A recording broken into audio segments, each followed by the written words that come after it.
और कल मैं आपको प्राण प्रतिष्ठा प्रयोग समझाया और आज प्रातः आपने उसको किया होगा। आपने देखा होगा कि वैज्ञानिक ये कह रहे हैं कि व्यक्ति 60 साल की अवस्था में, 80 साल की अवस्था में इसलिए नहीं मरता कि उसका शरीर क्षरण हो जाता है, इसलिए मर रहा है कि उसको सांस लेना नहीं आता। ये वैज्ञानिक कह रहे हैं। डॉक्टर ये कह रहे हैं, डॉक्टर स्लेव हैं, वर्ल्ड के माने हुए श्वास रोग के या श्वास से संबंधित वर्ल्ड फेम। उन्होंने एक निबंध लिखा है, अभी अभी प्रकाशित हुआ है, करीब 2-3 महीने पहले, और उस निबंध में उन्होंने लिखा है कि व्यक्ति मर रहा है बीमारियों से नहीं, व्यक्ति मर रहा है कि उसको सांस लेने की कला नहीं आई, सांस लेना नहीं आता। ये अजीब बात है कि हम रात दिन सांस लेते हैं, 24 घंटे सांस लेते हैं। वो डॉक्टर स्लेव कह रहे हैं कि इनको सांस लेना नहीं आता इसलिए मर रहे हैं। और हकीकत में सांस लेने की क्रिया जब जेमिनी फिल्म वाले नहीं, जेमिनी ऋषि महर्षि ने कहा कि श्वास कंठस्थल, कंठ से लगा करके नाभि स्थल तक जो क्रिया ली जाए उसको श्वास कहते हैं।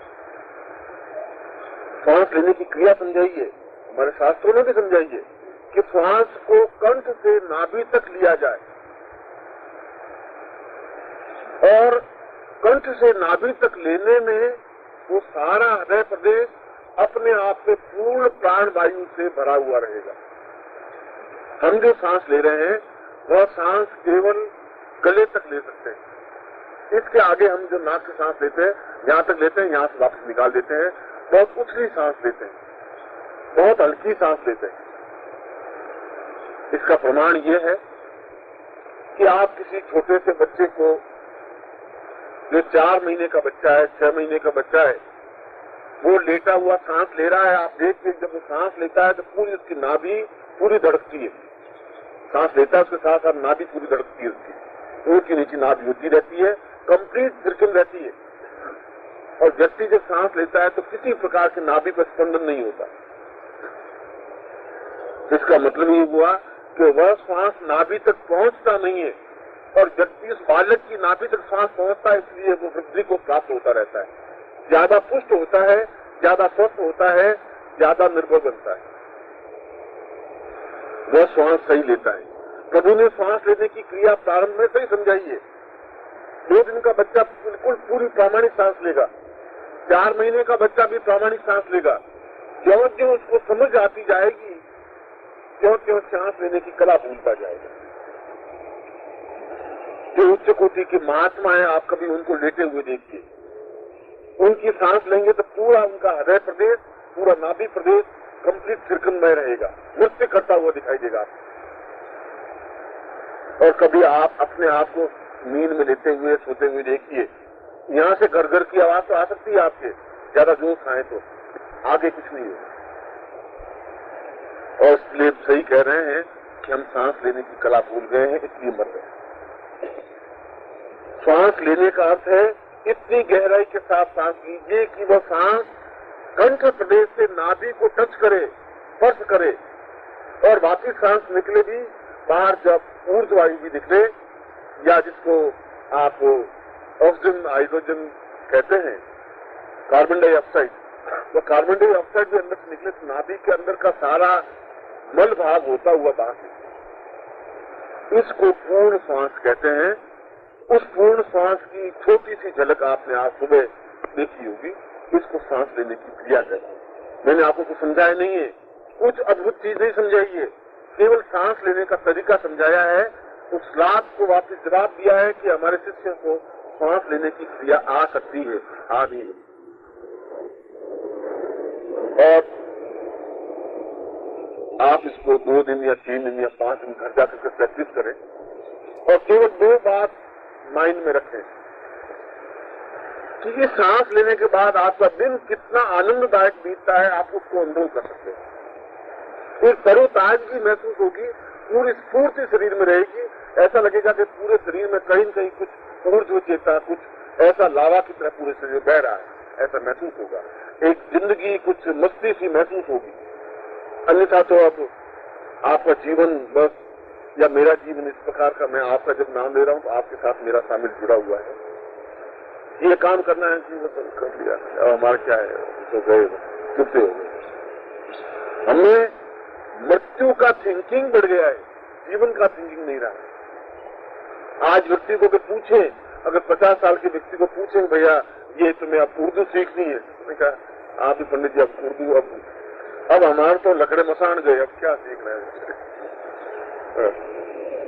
और अगर यूपी में साइड पूछेंगे तो हम तो बस नदी के पेड़ है, अब किस समय ढह जाए कुछ पता नहीं पंडित जी, बस हो गया। अब बाकी बच्चों को सीखने, क्योंकि उनका सारा थिंकिंग अब उस नदी के पेड़ की तरह है। बस अब कभी बाढ़ बुरी से आएगी तो बह जाएंगे, बस हम चले गए।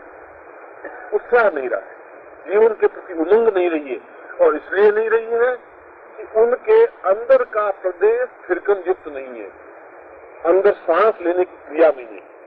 और सांस लेने की जिनको क्रिया आती है, 80 साल के व्यक्ति भी वृद्ध नहीं होते, 100 साल के व्यक्ति भी वृद्ध नहीं होते, उनमें उतनी ताजगी, उतनी मस्ती बनी रहती। यह जो सुबह आपने